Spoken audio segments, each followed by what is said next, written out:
The Lost Cryptids Conservatory, where we will shatter your reality to bring you closer to the truth.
Oh man, you were the keeper.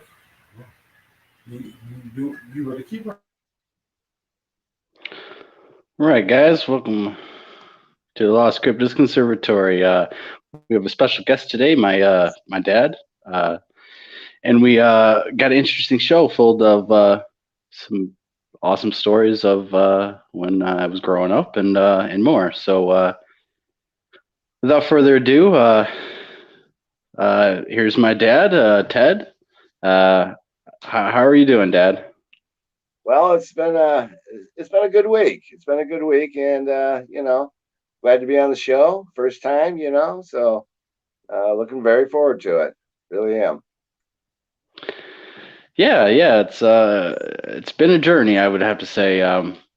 So, what got you started in learning about Bigfoot and all this other stuff? Before you had me and I got into it.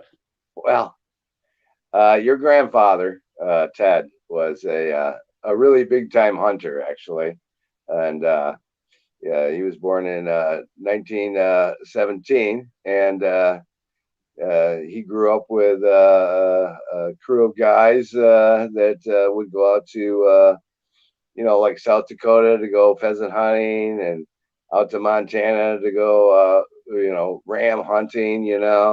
He hunted moose, elk, uh, uh, and back in that time, in the 40s probably, that's what men did. They went out in the woods, and they hunted. That was their thing, and so when I got started in this, my dad, we had a place up in Onaway, and it was my aunt's place, my dad's sister, and we had 1,680 acres up there. And so when I was a kid, going up there with my dad, he pretty much let me run the range, I guess you would say, and those times is seeing the outdoors and being basically in the woods, right? Just made me want more, right? So that's how things got started, I suppose you would say. You know, there's a calmness about being out in the woods, and when I first started, when the first film came out of Bigfoot, right? I was like, I was entranced with it. I remember sitting watching it with my dad, and he didn't really have much to say about it because he was a man of few words. But I mean, he never stopped me from ever going out in the at the ranch up there in Onaway. I mean, it wouldn't matter if it was, I mean, sure, I was just a kid, but 7, 8 o'clock, roaming around. I mean, as long as I could hear the if you wanted me to come home, if I could hear the horn honk on the truck, I mean, I was good within 20 minutes. So, I mean, so I've always wanted to be in that type of atmosphere. And you're talking about the Patterson film, when the Patterson Yeah, film the came out. Patterson film, right. And it came to movie theaters. Yeah, but they showed it on TV too, and so yeah, I mean, I was intrigued by that the first time. Being a young kid, I probably searched more for Bigfoot, but I really never came across anything. You know what I'm saying? Because I was just a kid. I was just a kid. Yeah. So, you had other experiences and stuff growing, like, UFOs and stuff. Do you want to talk about that? Some stories. Yeah, UFOs. That's a funny thing.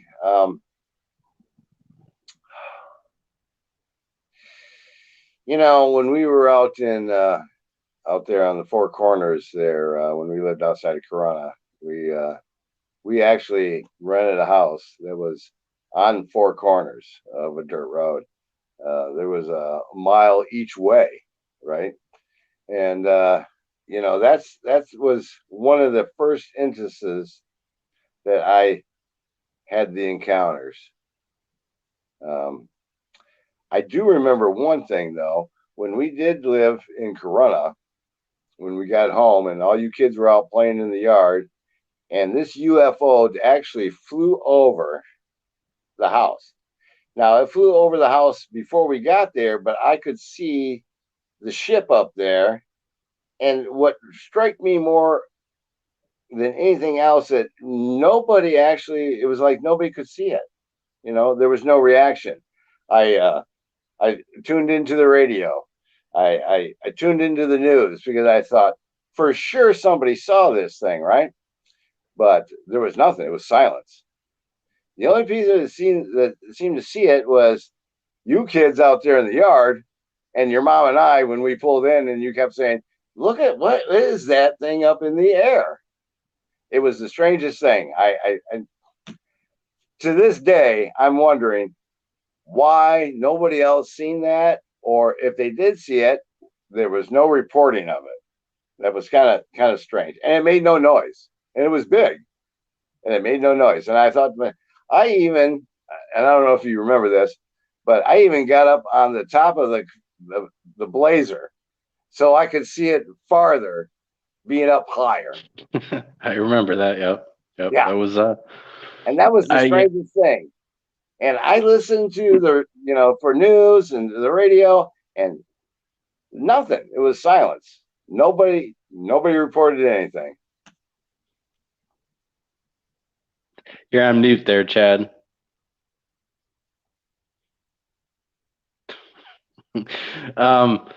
Yeah, I remember that vividly. It actually flew over the shed in the house, very, very close. It was very close to the ground. I would say that it was probably no less than 200 feet. I would say. Yeah, it was pretty close. It was pretty close. It wasn't treetop level or anything like that, but it was just above the trees. And it was kind of had a triangular back end to it, When I pulled up, when all you kids were out in the yard going, hey, look up there, look up there. It was a triangular shaped in the back end. That's the only thing I ever really seen. And it was pretty big. I mean, it was not no airplane. It was not no hot air balloon. It was no ultralight or anything like that. It was an actual ship. It was an actual ship. Yeah, it was. And one of those experiences you just can't explain, that it just happens to you. And what's the weirdest thing is that nobody else I never heard anybody else ever talk about it. Nope. I asked all my friends at school, and no one's seen it. Yeah, it was crazy. Now, you could say, oh, maybe I was hallucinating, maybe, blah, blah, blah. Well, you could say that if it was just me that was reporting it. But I'm the one that drove home and pulled into the driveway, and what we have 5 kids in the yard, a couple up in the climbing the tree, pointing at it and say, hey, what is that? Right? Yeah. I had 2 friends, and my brother had a few friends. Yeah, that's right. And one of many UFOs that I've witnessed, that we've witnessed. Right. And it's one of those things that kept me along this journey of cryptids, this high strangeness, and Bigfoot and stuff too. And we ended up moving at the Four Corners, and I had my Bigfoot experience, and I was always telling you about it, and I think you shrugged it off a little bit, But well, I did, of course, being a parent, right? But I mean, there are so many things out there that we don't know yet. And as time goes on, things, appear, maybe it's a little bit more fact-based kind of sightings, this and that. And I mean, we talk about UFOs today. I mean, the government's already said, hey, yeah, this is a UFO. Yeah, we don't know what it is. And it's real, right? Yes. So, I There mean, is some, videos and files. yeah. So, I mean, I'm sure the things that we have seen over the years, we can pretty much say, yeah, that was real. yeah, I think so. Yeah, you were on mute there for a little bit, Chad. I don't know if you were wanting to say something or what. I just unmuted. I was on mute because I talk too much. You know that. But I did. Can we backtrack a little bit to the beginning? Yeah. And how Mr. Ted was during his childhood and allowed to roam free in these woods where he had things that he couldn't explain happen. Tell me about some of the dangerous things, because if you've spent that much time out there, I'm sure you've had to run into something natural that could pose a threat, just to let people know that if they just want to go in the woods, there are other things. There was one time, now my dad let me carry a 22, okay? And so I would go out with my little 22. Most of the times I would shoot those little, grasshoppers and stuff with it. But there was a couple of times. The one time we went out deer hunting, and I'm telling you, I probably was 10 years old. Okay. Mm-hmm. My dad and his partner were out deer hunting, and I was out there with my little 22 and stuff. And up there in Ottaway, the terrain is actually very hilly in a way, right? But with lots of rocks and stuff, and it's rough terrain to where a 4-wheel drive, you get off the road or anything, the trail or anything. I mean, it's rocky. There's a lot of rocks and stuff. I felt a presence the one time, and out of the shadow of my eye, I thought either it was a bear or it was something larger. Now, there's a lot of birch trees up there in that area of the woods, and so I could see the distinct color difference between, by if something's poking out a tree down here, yeah, you might see it, you might not, but up there with the white birch trees, I definitely seen something. I was scared. I'm like 10 years old. Yeah, I might have a little 22 gun, but I mean, at that time, I'm not gonna, the only thing I'm gonna do is go run home and go see my dad, So, but that so was you got overwhelmed with fear, basically. No, I was never afraid.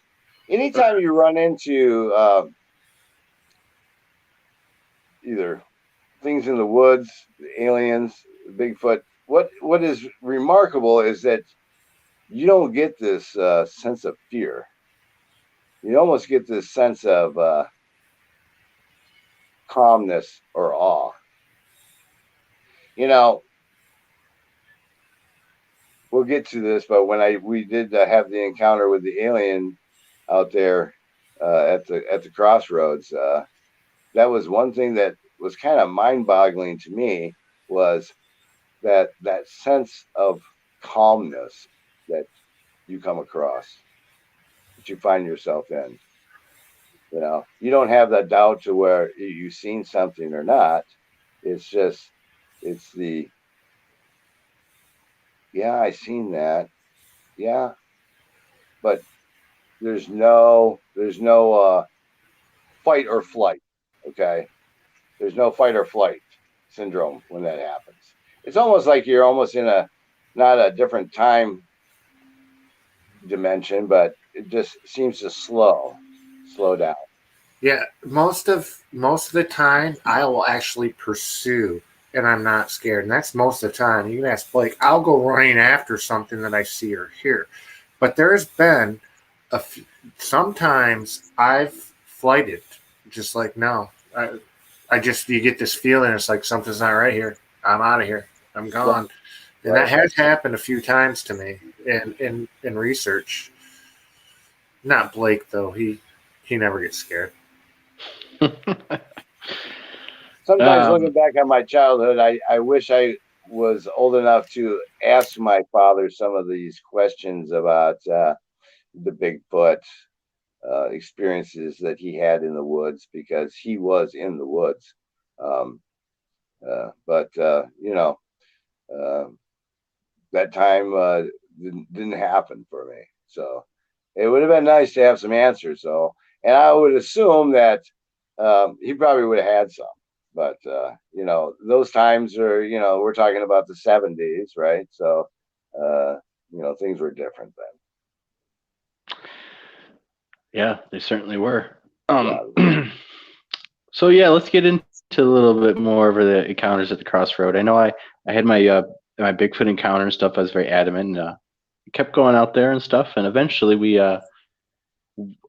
encountered something else. I had a friend over, Alex, spent the night, and basically we were outside squatching.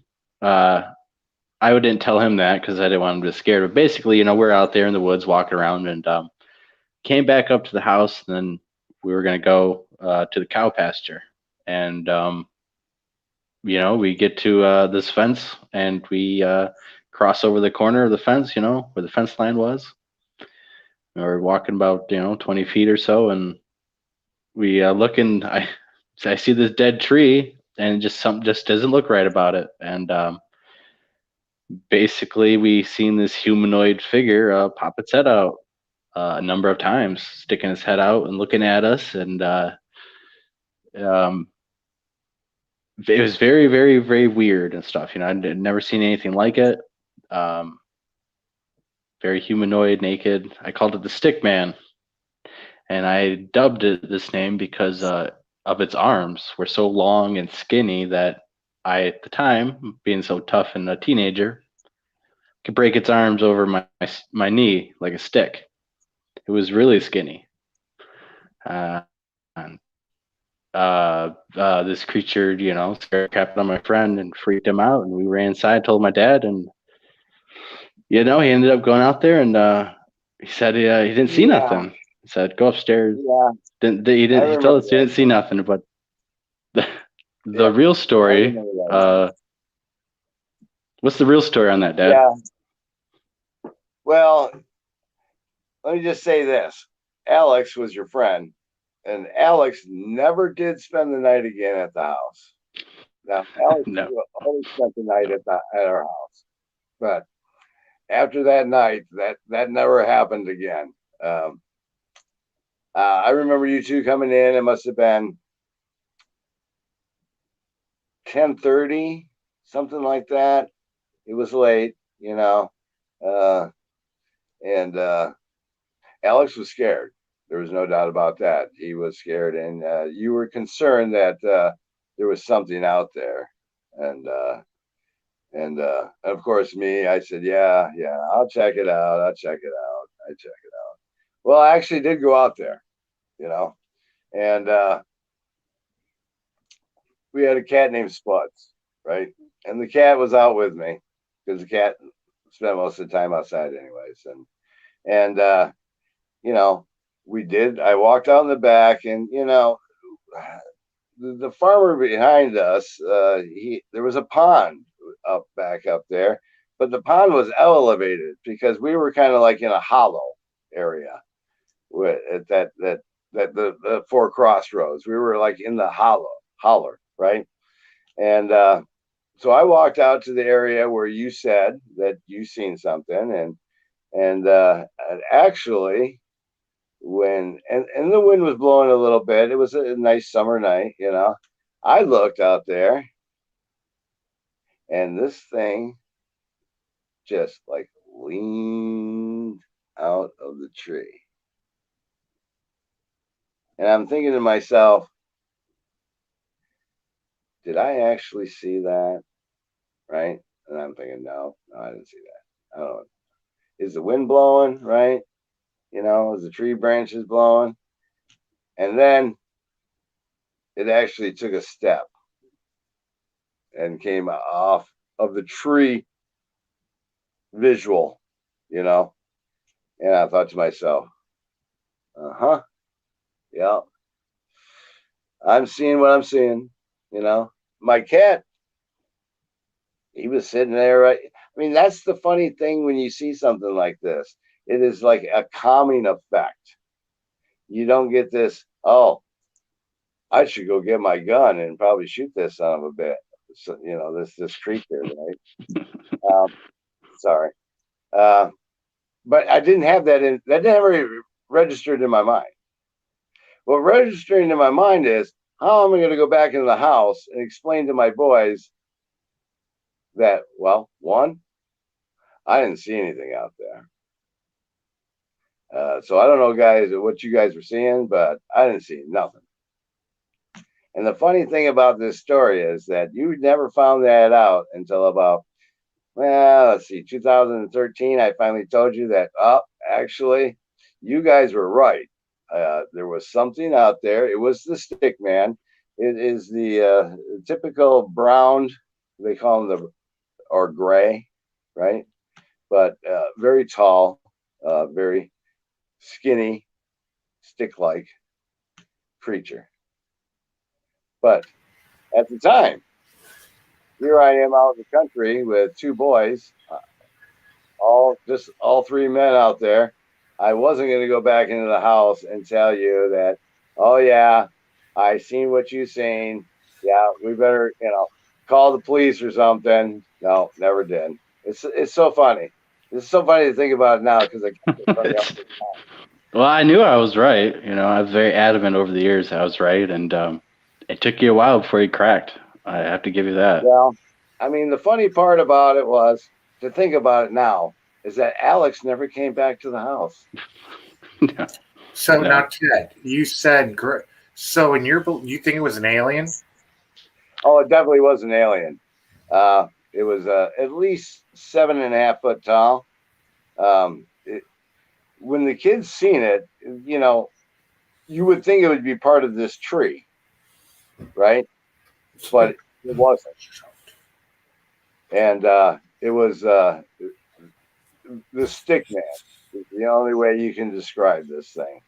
Because when it first came out of the, it just like it moved sideways from the tree. And then you're saying, okay, did I really see something? And then when it actually took one step out of the tree, that's when you decide, yep, that's an alien. It's humanoid. It's naked humanoid. It looks like a tall gray alien. I'm not sure I don't know what it is, it looks like a lot of things that it could be, and I did dive into what it could be, from the Wendigo to, the Break creepypasta finally came out and looked like it, Well, that area that we lived in actually was very a strange area. Anyways, there was A lot of Native American stuff. yeah, and there was some things that happened at the house way before we got there. That house was built in I think down in the basement of the scroll that was built in 1917. The house was, so it was very old. That area Yeah. was very old.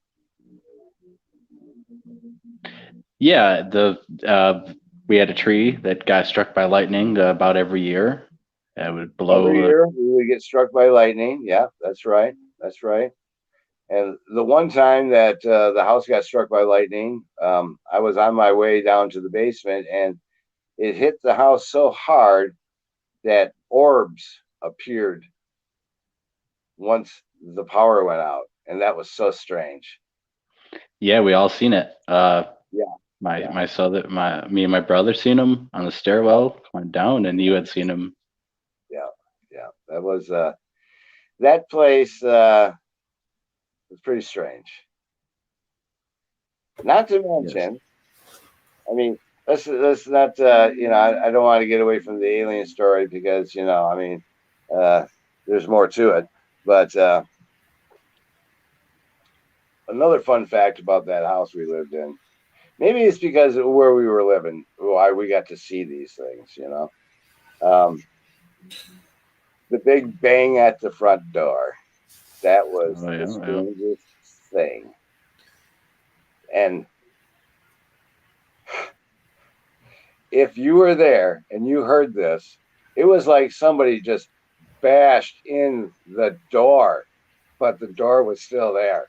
And I never told you guys about that, and it was funny because you guys just told me that it happened to you just within 2 years ago, because I never said anything about that. I went and checked on the porch, looked up for damage on the door.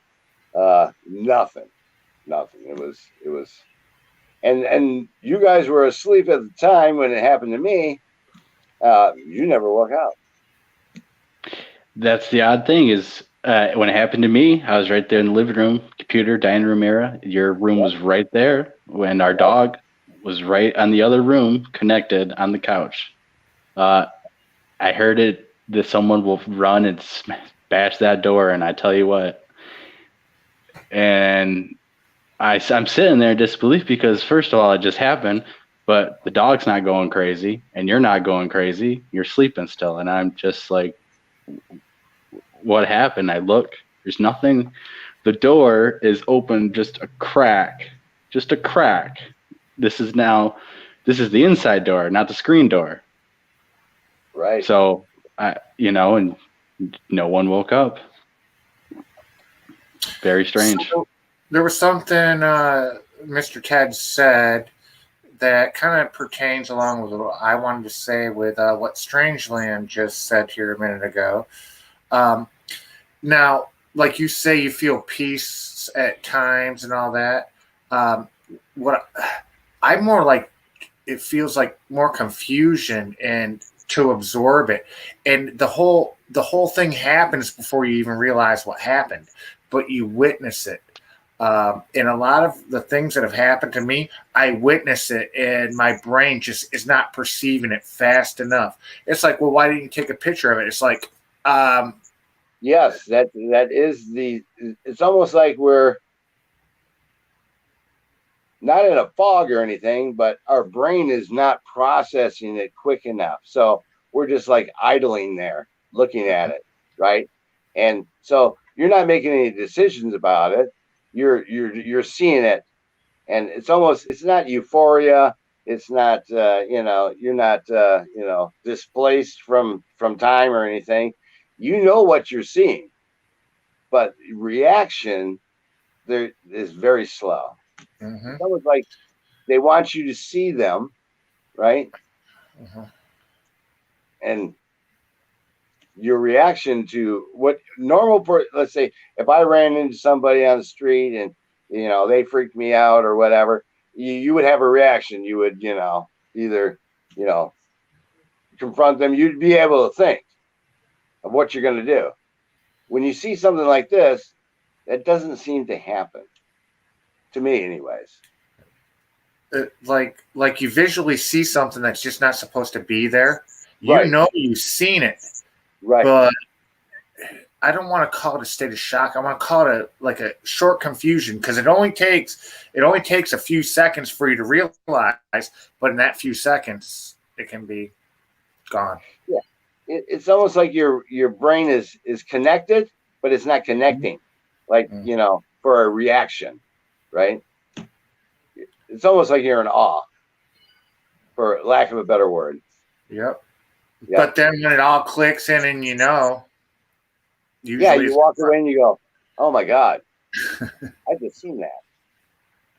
Nobody's going to believe me. Nobody's going to believe I seen that, but you've seen it. Yeah, and it's it could be anywhere in small town America. Is the fascinating part of it is it can be. It can be. It's not anywhere spectacular. It's just someone's backyard. This is. What about my spot? That's in a populace. Like you say, anywhere. It's not just anybody's backyard. This can go on in a highly populated areas, as long as there's the resources they need and the cover. It doesn't have to be a lot of cover. It doesn't mean there's going to be a whole big, huge family, but there'll be a few there if the ideals are right. And you know that, Blake. Oh yeah, of course. Well, this that my encounter with the Bigfoot over there, same property, then the Stickman thing, this whatever it was, got me fueled into start researching. And there's creatures everywhere. I've recently, this last October, I've seen what we call a dog man. It was a wolf. If it never would have stood up on two legs and ran, I would have just thought it was a wolf. But it got up and it ran like a person in the field. This is all in Lower Michigan. This, 3 different creatures that should not be here are roaming around in populated areas where there's cities just outside the cities and everyday backyards. So this could be everywhere in America, and we don't know. I think it's right under our noses, and we just are too blind to accept it because, we've hunted those backwoods or whatever arrogant reason we come up with. But there's in fact multiple different species of creatures roaming around.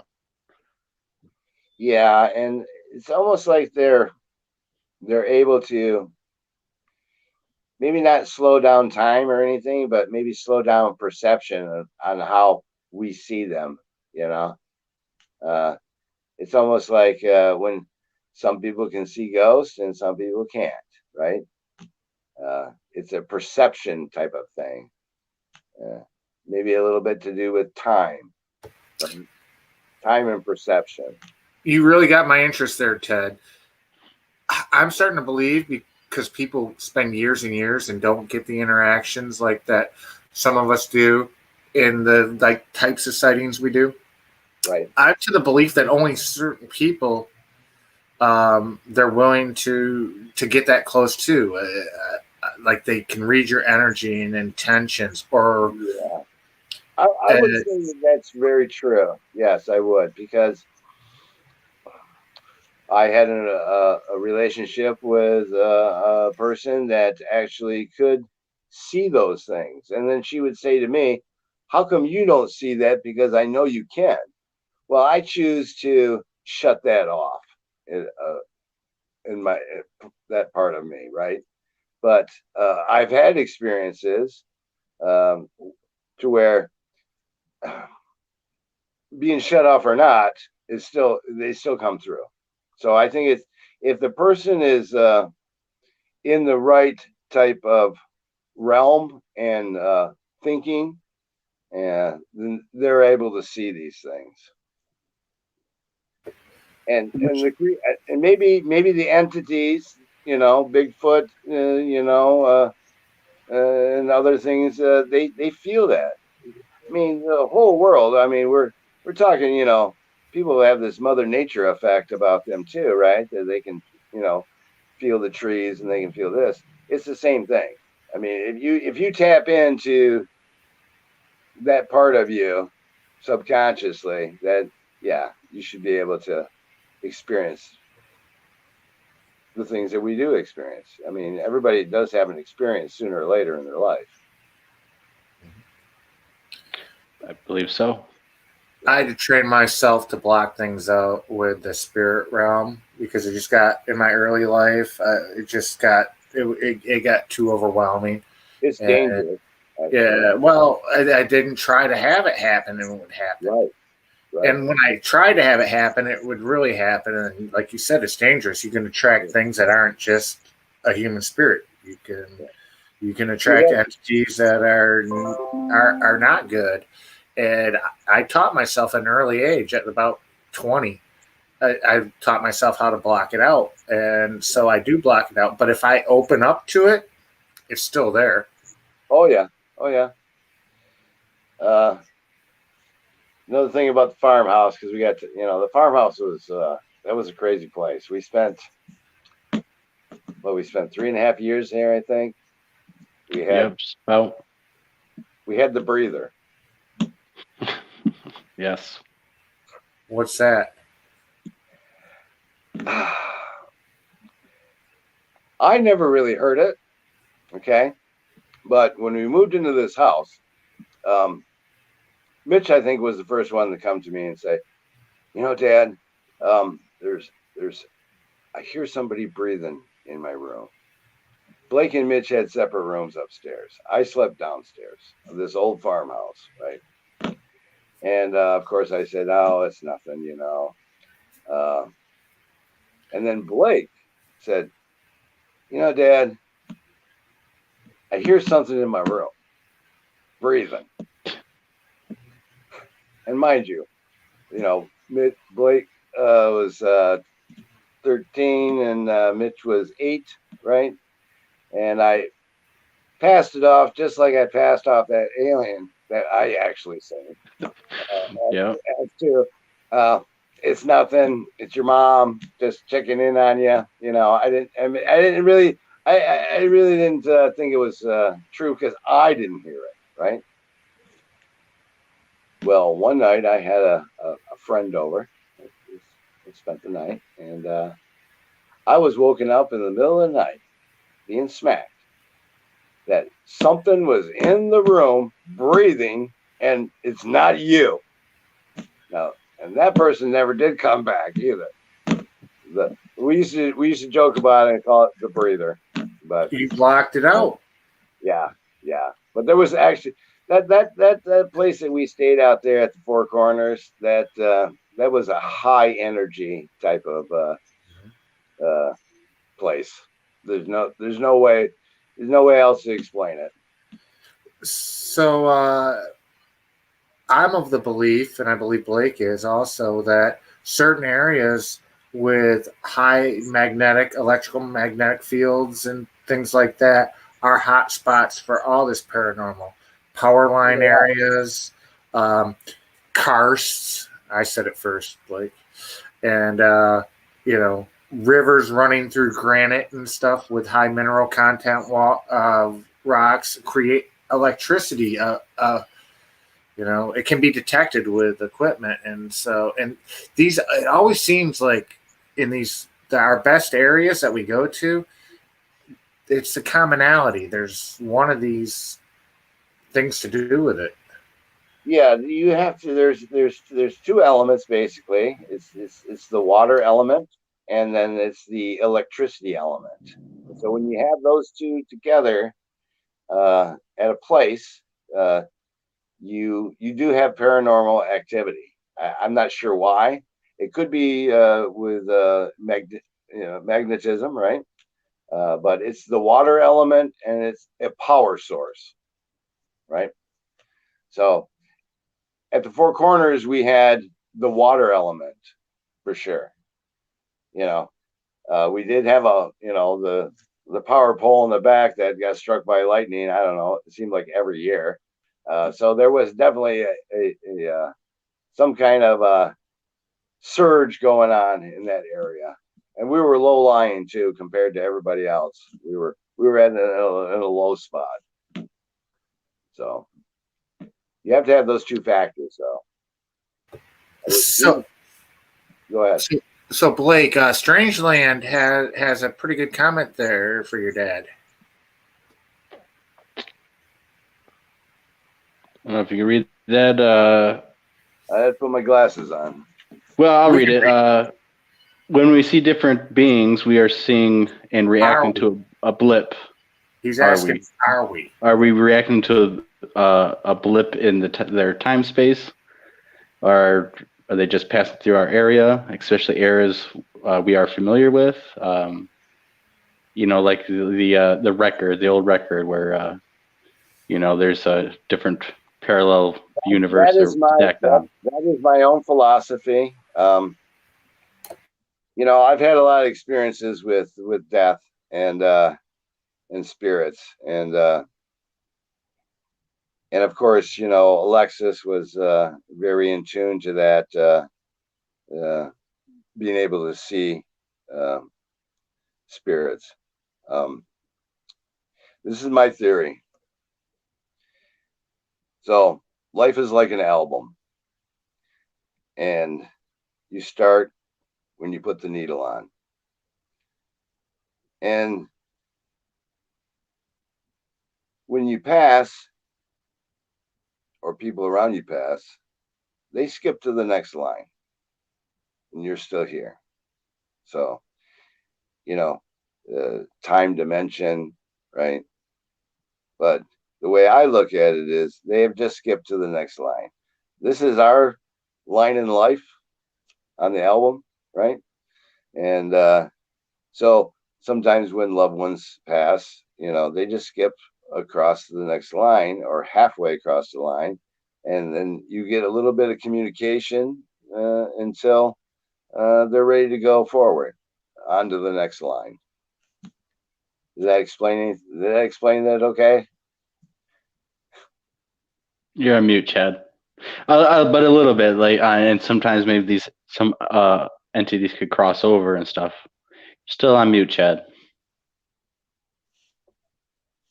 You're on mute, Chad.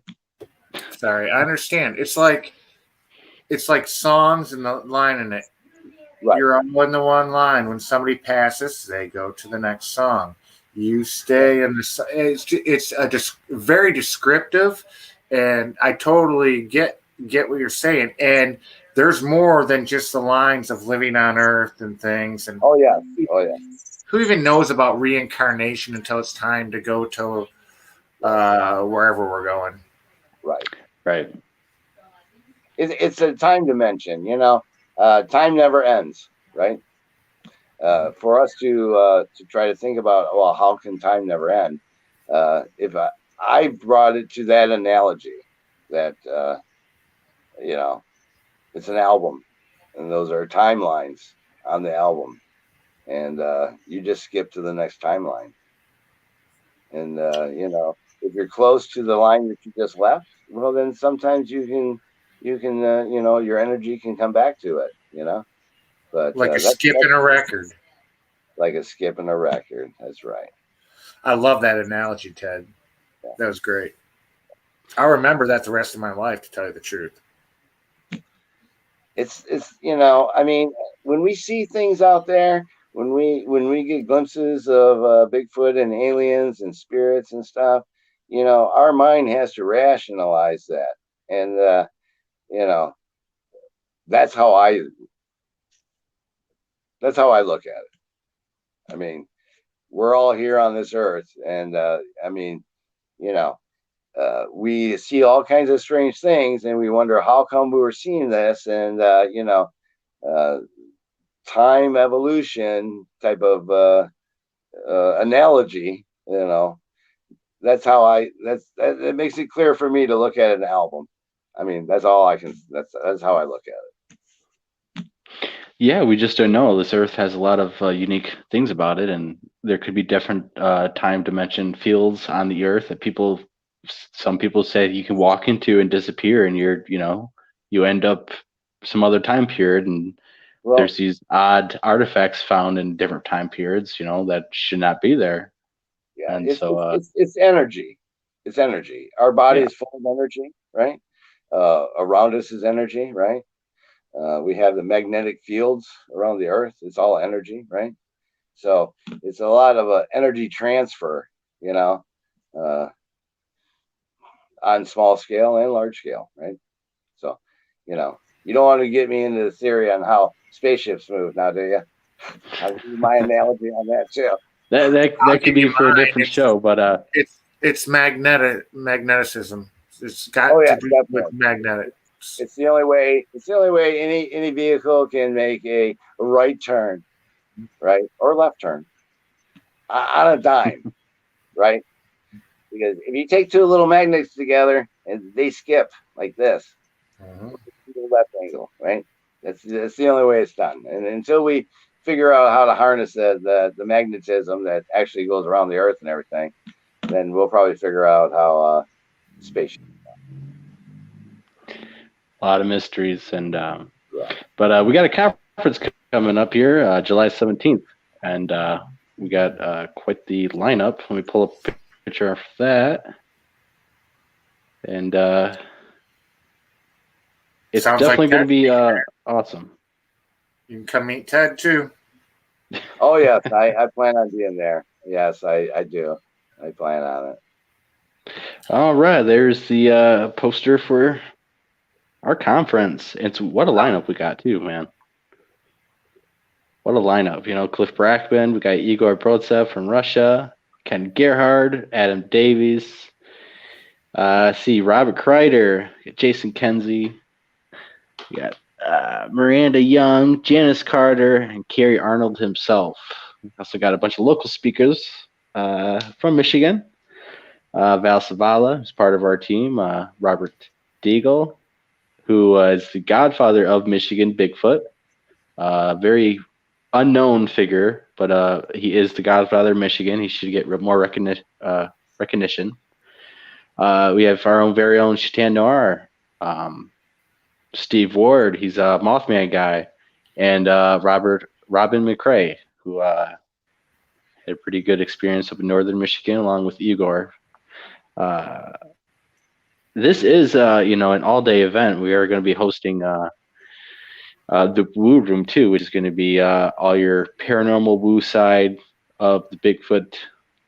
Anything goes. Because we're all experiencing this stuff in the same areas as Bigfoot. It's all happening. Is it all connected? Is it separate? Let's talk about it. Let's get out and share some stories and really dig deep. And so it's going to be fun, and we're going to have some activities a little bit after all the speaking's done, and it's going to be a blast. So make sure you guys check it out, and you find us more information at the missionbigfootconference.com, and I'll put the links in the description as we speak. So check it out, guys. Gwendolyn started the speaker sponsor thing. Do you want to talk about that at all, Speaker Blake? sponsored, yeah. Well, why don't you go ahead, Chad? Well, I guess a lot of the conferences do it, and it's a really good idea. This is our first big conference, but it will be successful. You can sponsor a speaker. It's $150. You get a ticket. If you can guarantee to use two, you get two. But you help to sponsor the speaker. And with that, you get recognition, you get mentioned, and the speaker also knows. And the speaker will recognize that you do it.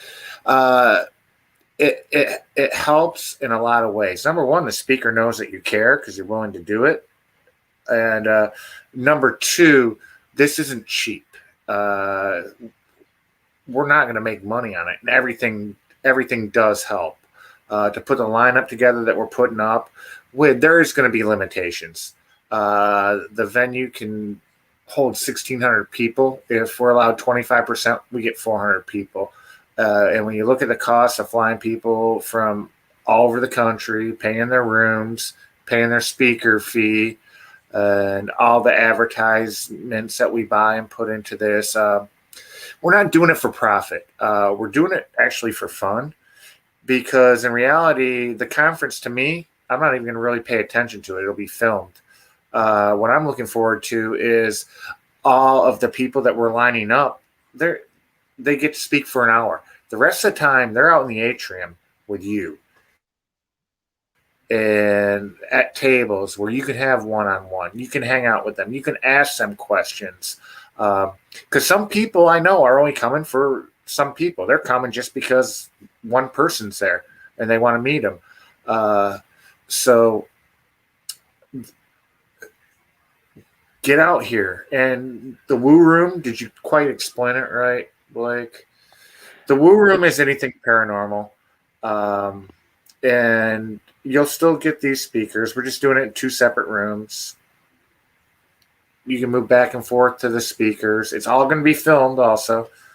So I'm looking forward to it. It's been a lot of work. There's still a lot of work ahead. And all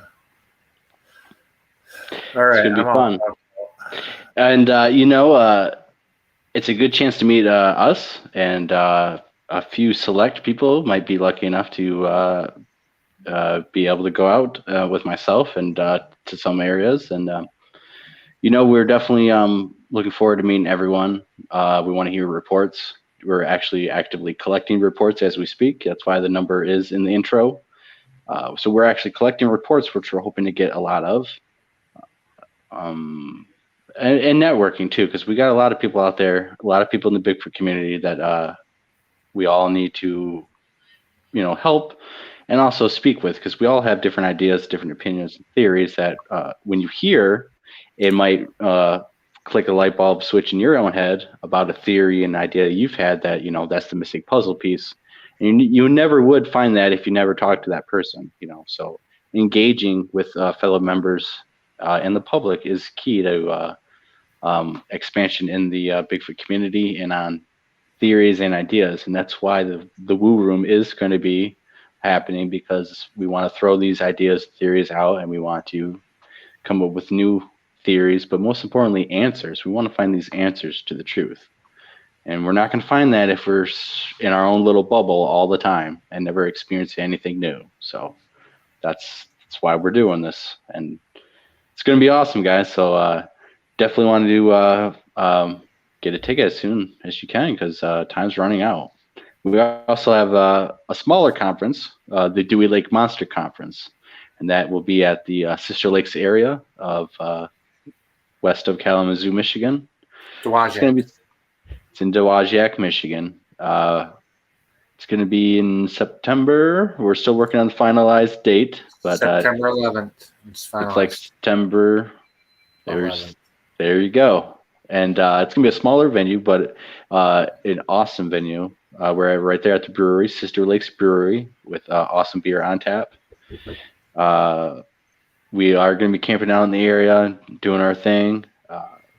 It's going to be a nice place to hear our historical accounts of the Dewey Lake Monster. And we're going to have some special surprises there for you guys, too. So make sure to look for the information as it becomes available on that. And that is, I think, all the announcements we have for today. Actually, you want more? I'd like to go back to the Michigan Bigfoot Conference and point out one thing that we're doing. We're being open-minded. We have our beliefs, okay, what we believe, but we want to hear, and we're allowing in this conference certain people with beliefs that aren't necessarily our beliefs, but nobody can prove. So we're not being biased at all. We're allowing people to speak whatever they want to speak and whatever their experience is, and whether they go with the Bigfoot cloak and interdimension, which I can't say they don't, or whether they're just flesh and blood on the land. It's and I don't know. Has a conference ever done that? I don't know. Had that? I don't believe so. I don't think they have. Okay, I'm done. I'm muting. We got a great lineup, guys, and we're possibly adding some more people. Actually, I don't know if you want to drop those names yet, Chad. If it's possibility, I'll drop it. The She Squatchers are interested, but we're like kind of overexpended, and I offered them what I could, and they're interested because of our speaker lineup is why they're interested. Tell you the Yeah, truth. so we're working on some last minute names. The She Squatchers. They're a pretty good group of gals. Possibility. Can't say, but Uh, possibility.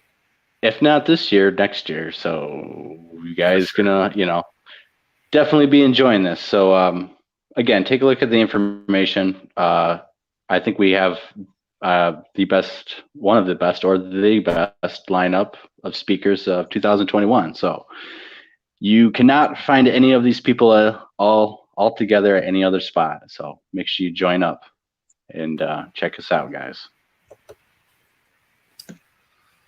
All right, so we got a few minutes left. Any questions? Let's see. Yeah, let's take some questions from the chat. Is there any other encounter that we may have missed you want to talk about, Dad? Well, I think I probably got off the schedule a little bit, I suppose. It was the first time on the show. I'm really happy to be on the show. Hopefully I can be on the show again. Yeah. I still have a lot more experiences to talk about for sure. So, like I said, I'm happy to be on the show the first time, and we'll go from there. But if anybody's got any questions, I'll be here. I'll be more than happy to answer them. All right. Yeah, we'll definitely be having you on the show more. I'd like to get a future show panel going, so I think we're gonna have a few members, and you definitely will be on, and we're gonna go back and forth on a few different things. Go ahead. Go ahead, Ted. No, I was just, wanted to say that in my experience, I would assume that Bigfoot is real. A lot of things that we've seen already, and we just haven't caught him yet. Very elusive creature. So, but we're gonna try, right? And we're gonna get some good evidence, and it's coming soon. I have a feeling. Yeah. We're getting more organized, Ted. We are, and we're getting better equipment, and we are learning from mistakes. When we have encounters and mess up, we're learning. And big thing. You can't. It's so hard to trick them, but you can. You can catch one off guard if you. And I've come up with a theory. The old sheep, which really I found works when you're out with a group, because I hate being with large groups. I like to just be. I don't like to be alone that much at night, but at least have one person with me. But when you go out with a large group, we've got these tricks that we do, and there's a new trend going on, Ted, and with podcasts, and they do father-son, host, co-host, and it's been very excellent. And I think it would be very excellent, Ted, if you did some father-son co-hosting. And I mean, there's more to this. We just haven't got into yet. So yeah, we probably need some more time. Mm-hmm. And we've discussed everything. I mean, we're not. Sometimes we get really controversial and get into Illuminati and stuff on occasion. And all the New World Order and all that. We're not afraid to talk about that. But when we do that, we keep the show strictly on that for the most part. Right. Yeah, we delve into everything, actually. All the old mysteries of the world, ancient lost civilization, lost treasures, all the stuff I used to watch as a kid when I was on TV. And my dad is the man to thank for that, because if I didn't sit with him, watch some of these shows, sighting shows. Chariot of the Gods was a really good show that came out right when I was a kid, right? Chariot of the Gods, and it really got me going on things, But the Bigfoot, I mean, we're close. We're getting close, and I think this is we're in 2021. We've gone through a lot. things are starting to appear to us, you know, and I think Bigfoot is probably on the horizon. I mean, we're close. 95% of the Lost Cryptids time is looking for Bigfoot. Right. But we pay attention if something else happens out there, like orbs. You want to tell them some orb stories before we go, Blake? That we've had We've happen seen to us? orbs in the woods before. I mean, like, yeah. I had two in my life that I would swear are orbs. One was at Deadstream Swamp up in up northern Michigan, where one of our partners let off a gigantic Chinese lantern, and it went up there, and then got to a point where it just sat there. Then all of a sudden, this big ball of light just came flying out of the woods, went up, sat right next to it for a second or two, and then just flew back in the woods. That's my first actual thing that I can say I don't know what that was. And then in Florida, I was out with Blake, and who was with us? Josh. Yep, it's for the 168 Bigfoot Odyssey documentary. Yeah, and I'm standing there, and I'm using the parabolic mic and listening, and I'm looking, and there's this light in the woods, and all of a sudden, this light in the woods comes up right above the trees. Boom! It's just there for a second and gone. Yep. The only two things I can actually say were orbs I've ever seen in my life. I've seen lots of lights, but I don't call them orbs. But those, it was just weird. Yeah, it's like a lighted fuzzy cotton ball.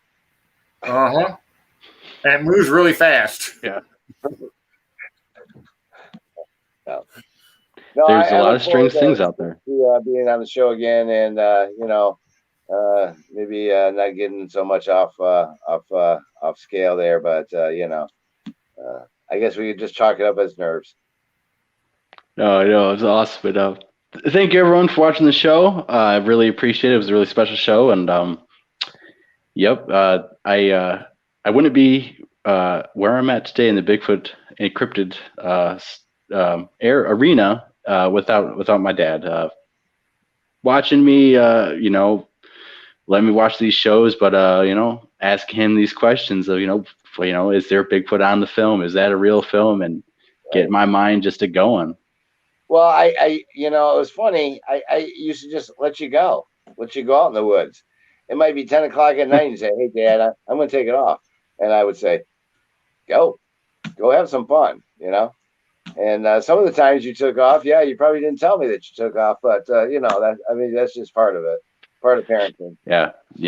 I was in the woods a lot and by myself a lot of times, and so don't worry, Dad. so that with them.